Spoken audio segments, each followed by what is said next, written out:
Welcome back, my lovely viewers.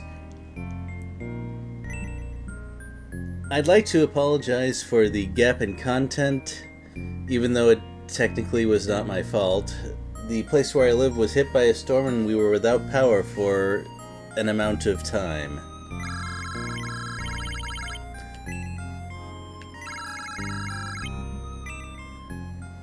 I've changed things around a bit so that my control noises will be not as noisy, I hope. If you're still watching this after my last video, I'd like to first say thank you very much for your patience, and second, I'm a little concerned about you. I mean, I'd like to know why you put up with that kind of abuse. You deserve better than that. Let's talk to this whatever it is.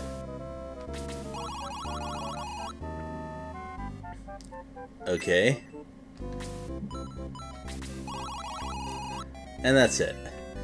This is, it doesn't look like it did anything, but it actually set up a chain of events which will, honestly, it won't do very much, but it's part of the game, might as well show it off.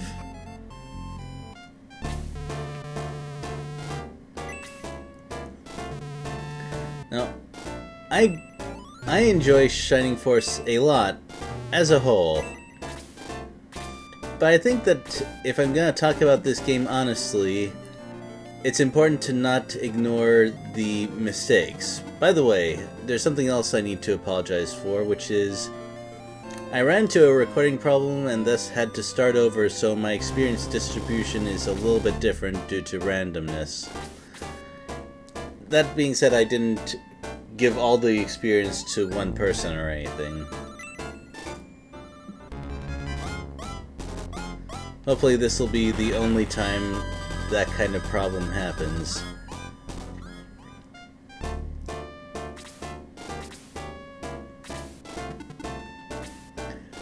Well, about this map, speaking of weaknesses, one of the big problems with Shining Force is its map design, which is a fairly important thing for a tactics game.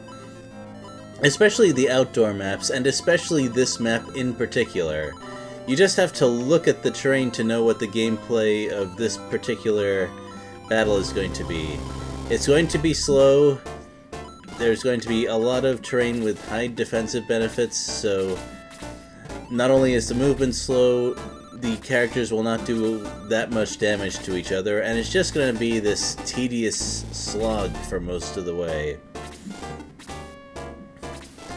I get the impression that this is the map where new players of the game are the most likely to just give up and quit and see if they can get a refund or possibly sell it to a friend or something.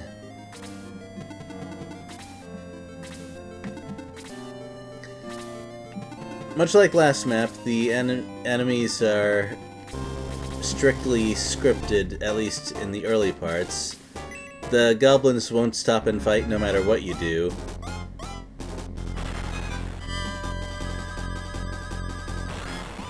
Well, that was unexpected.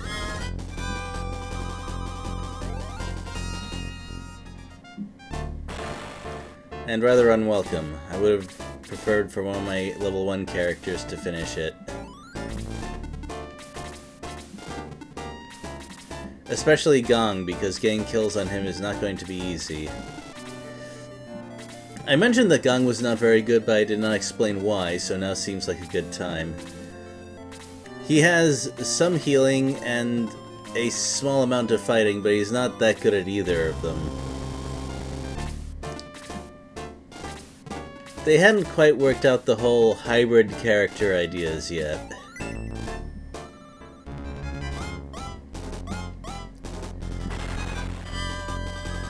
There's going to be a lot of attacks because of the terrain issues I mentioned. So to make things a little bit more tolerable, let's dive into the game settings. You can turn off a lot of the text that you get during battle. Specifically, it turns off the descriptions of the damage you deal or receive, the amount of experience you get as well as any money you get, but it does still display when a character gains a level and what stats they got as a result of it. This provides a fairly interesting situation for speedrunners, because they, of course, want to remove battle messages because it's faster to play that way, but distributing the correct amount of experience to the correct people requires you to know how much... Oh, I thought I turned that off. Maybe I pressed the wrong button. Oopsie.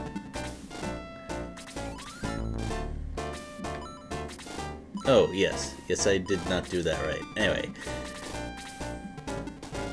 Because of the randomness, the speedrunner has to have a very strong understanding of the experience formulas so that when something strange happens, they know how much experience each character got. After all, checking someone's experience totals takes extra time, and you can't have that in a speedrun. It's a fairly interesting thing to watch.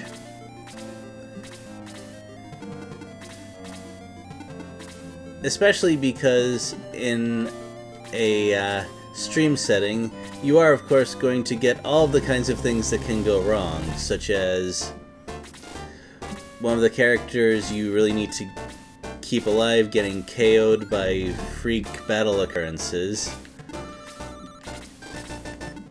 and also missing at critical times, which is, well, almost every time.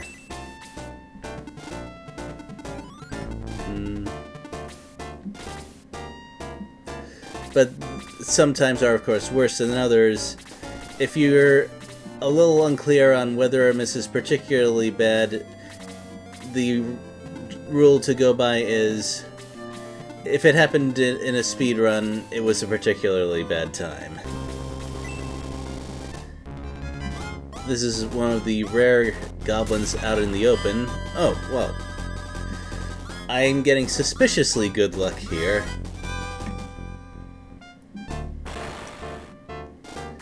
And that'll need to happen one more time before I can get Gong to level 2, although do not expect sharp increases in power at level 2.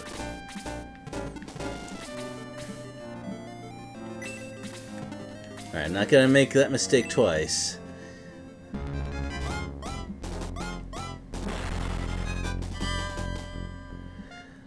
I appreciate that they put in that option to shorten the battle text, even though it does add a lot of character, and I'd probably leave it in if I was just playing on my own. Wow. Gong, I was just trash-talking you pretty hard, and you go and do that sort of thing.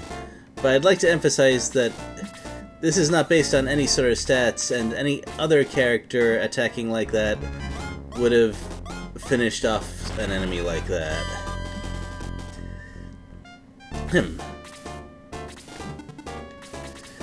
Now, if we're going to compare map design, Fire Emblem is a favorite of mine, particularly because of their clever design, even in places that are normally bland. And they do this by, to a large extent, setting up secondary goals for a player to... Oh, well that wasn't great. Secondary goals for a player to worry about, usually gated by some sort of time limit. Not like the text saying you have X turns to do this or that, but rather a thief running up to a treasure chest, or bandits hurrying towards a village that... Oh, ho, I'm glad I was able to show that off.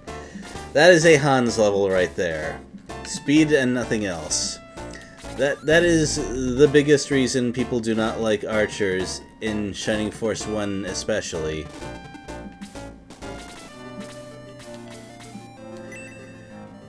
But to fully convey the badness of that, I first have to explain what speed does. Because there are tactics games out there where speed is important.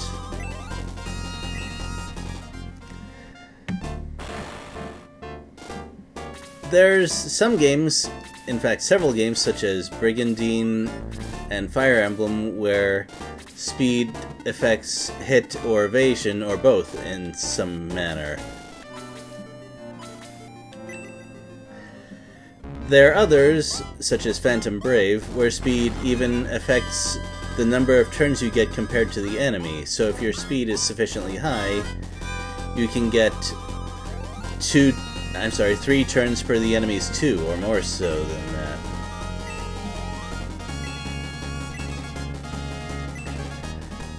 In later Shining Force games, this would be considered a mediocre level, but in Shining Force 1, it's considered a fairly good one.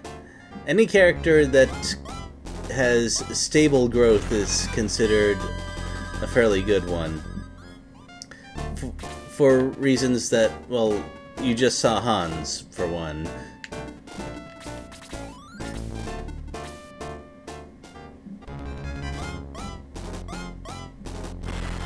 But anyways, what speed does.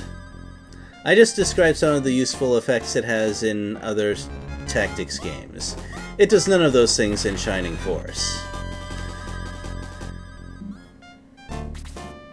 To properly explain what it does, though, I have to describe to you how turns work in this game, which is Shining Force has an invisible round counter. Which is to say, all of the characters take their moves in some order or another. There is a large random factor, but speed also comes into it. And then after everyone is moved, the new round starts, although the game does not tell you this. This is the only thing that speed affects.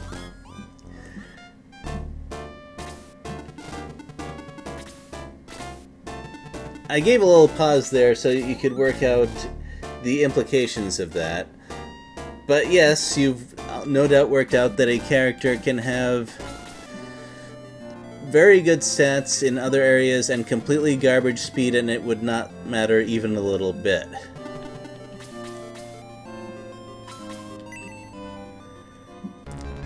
Whereas a character with heavy speed growth and nothing else is gonna be complete garbage.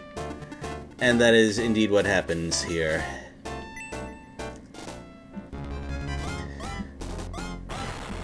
What I find interesting about this is Ken has very good hit point growth, by the way. His defense growth isn't that hot, but that's actually just fine.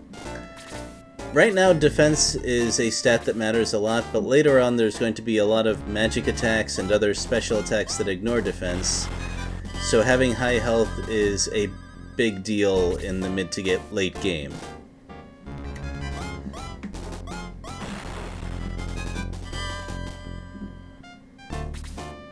Well,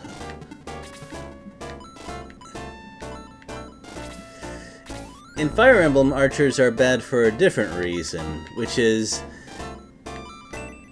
that's a game with guaranteed counterattacks, and being unable to counterattack anything next to you is a large hindrance to a character's utility.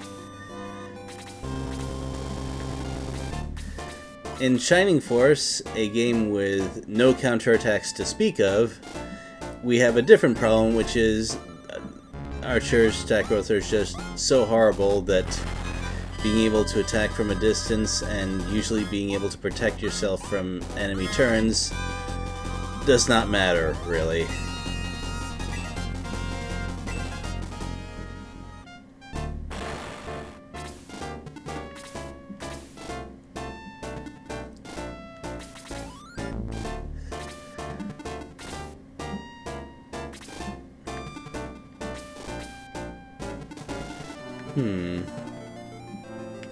Well, I think that after we get that kill for Gong right there, we'll be good for leveling him up for a while. And I'd like to keep these Dark Dwarves in the open if possible.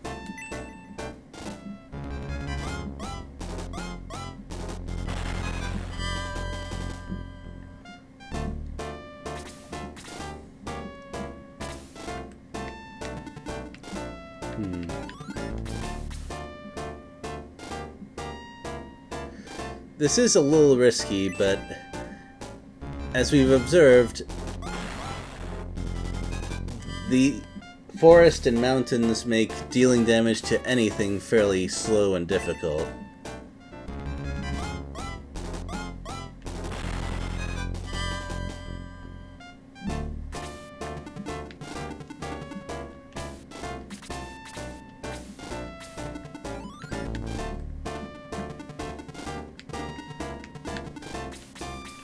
I want to leave the way clear for Lo to move up and finally start healing things. Yeah, that should be enough for him.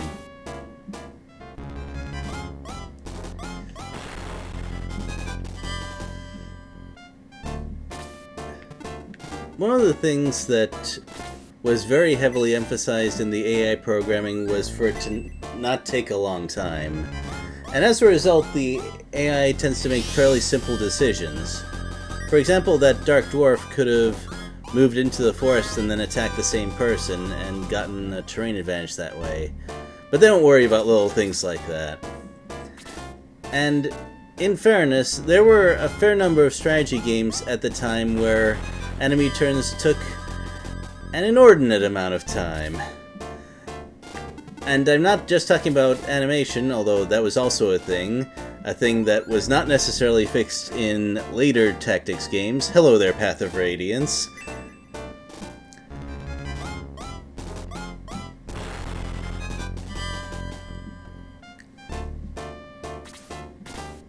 But the designers of Shining Force apparently had a good understanding of how annoying that sort of thing could be.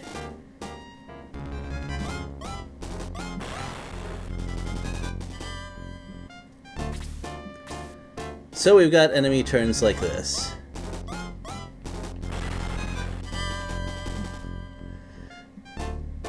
Well, I just took a pretty nasty risk there, didn't I? Let's put a limit on that, shall we?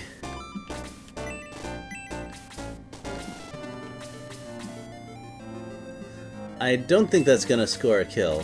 Speaking of simple things, attack and defense formulas are also fairly simple. For example, if I'm correct about this, my attack here should deal 2 damage.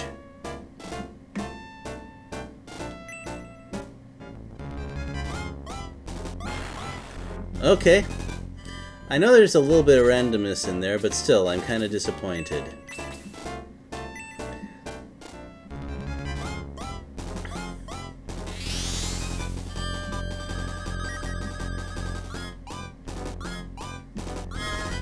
Now, as mediocre as Gong is, I still kind of put more priority on him than on Lo, for example. Oh, that's because there's a defensive land effect even on planes. That was the error in my devious calculations. I should have known better.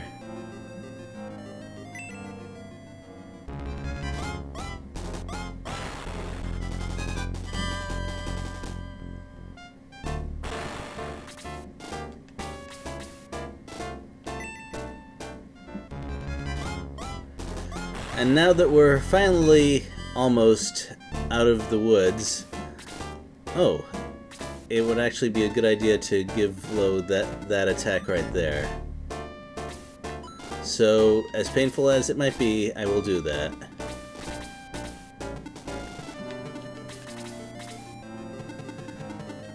Because I do plan to keep him in the party for a little while at least. Just don't miss. Alright, good.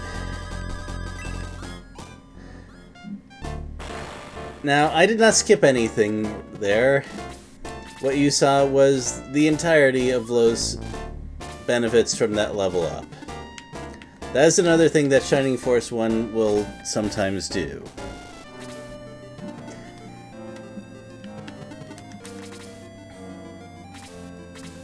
I guess there's something to be said for playing a game where you cannot count on any kind of growth in a particular level up. And I think this is Even more so the case with Shining Force 1 than with the likes of early Fire Emblem games. Although I'm not particularly well versed in those games, so if someone else has played them a lot and has a correction for me, I would certainly appreciate it.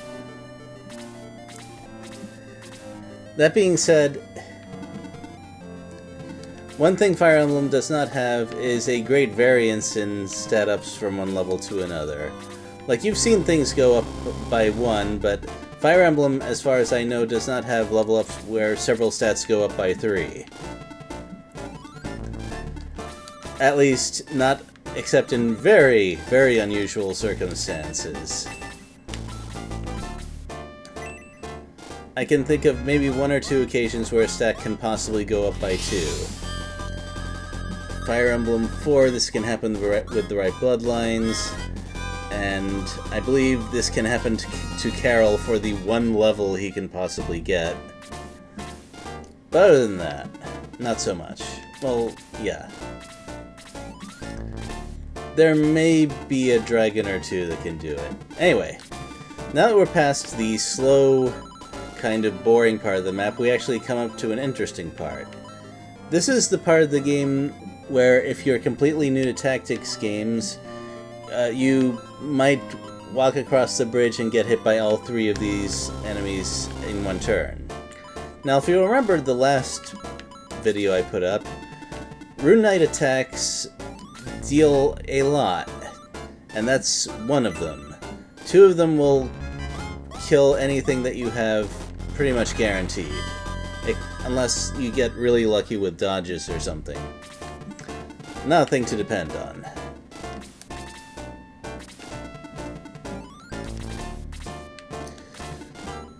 By the way, the Dark Dwarf will move forward a tile if you put a unit on the bridge there.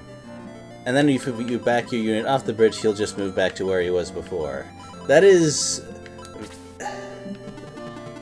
strikes me as very rare behavior in a game like this.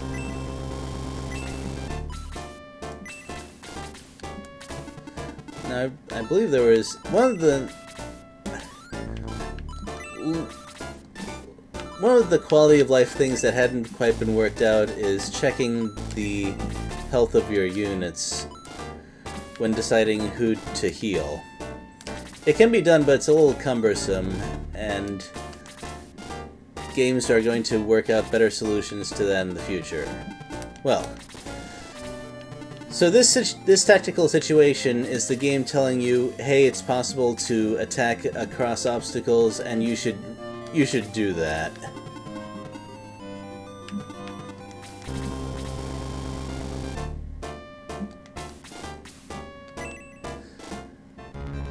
In case you're wondering, no, they will not move no matter how much you pummel them from across the river.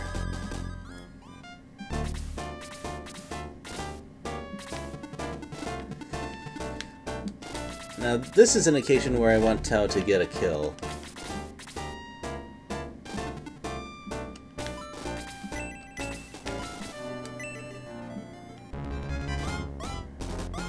I prefer things like this over the game telling you in text, hey, if you cross the bridge you'll be at a disadvantage, you should attack the enemy from a distance.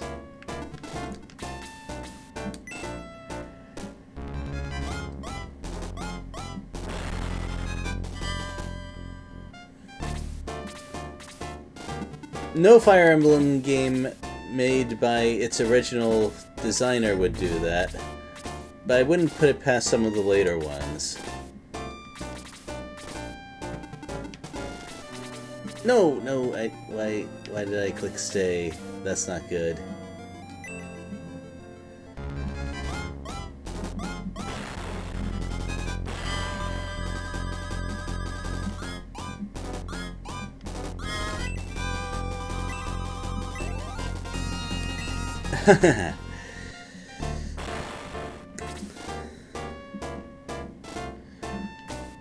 Well, now things could possibly get bad. But not too bad. a Dark Dwarf will hit Tau hard, certainly.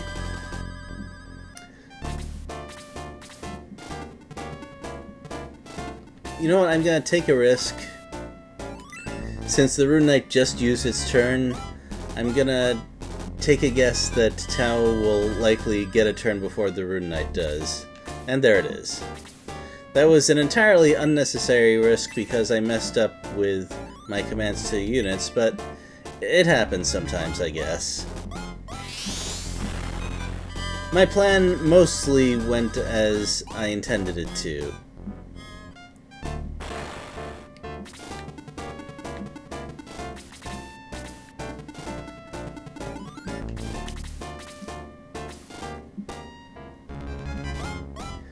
Now, even though he gained all those hit points, Ken... I wouldn't call him a tank just yet.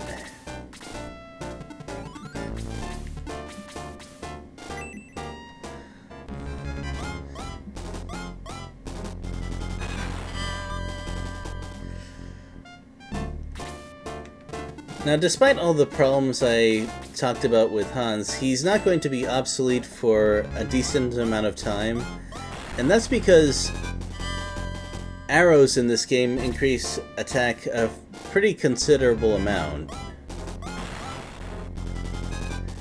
That being said, a character with good attack growth is going to surpass that in, I wouldn't say a short time, but around mid-game, I'd say. And I almost made another mistake there.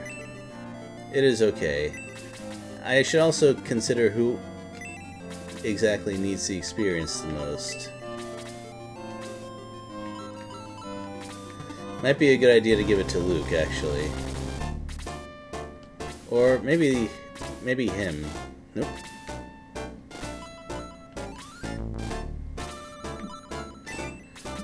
Did I just pass his turn? Yeah, I think I did.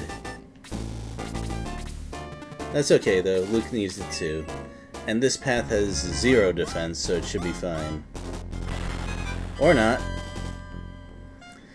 I should have looked at the metrics first. That's fine. Gong needs it too. And being at level 2 at this point in the game is just fine. They're not gonna ramp up the enemies hard just yet. Oh, yes. What's happened at home? But actually, I'm not gonna do that. I wanna go on a stroll to the north, because there's this town up here that's supposed to be our allies. Maybe we can ask them for help. Okay, maybe not. You guys are pretty hostile, aren't you? In fact, they got a lot of guys at the front door. Oh. Seems a little shady to me. Then again, there are wars all over the place, so who knows.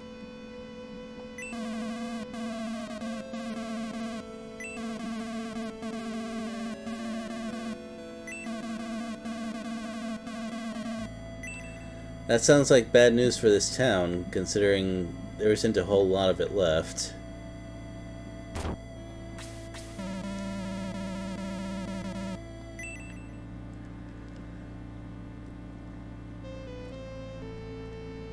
Now, while that map design that I just showed you was not great, there are better and more interesting maps in the future.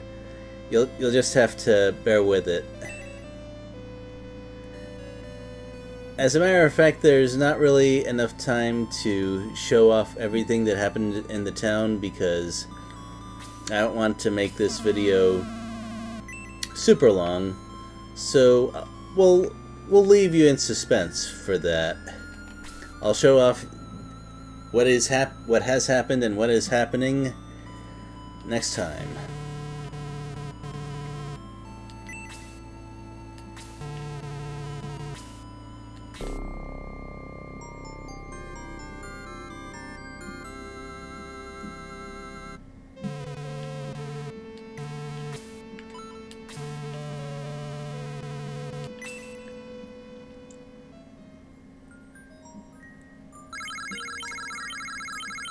That really high-pitched text gets on my nerves pretty quickly.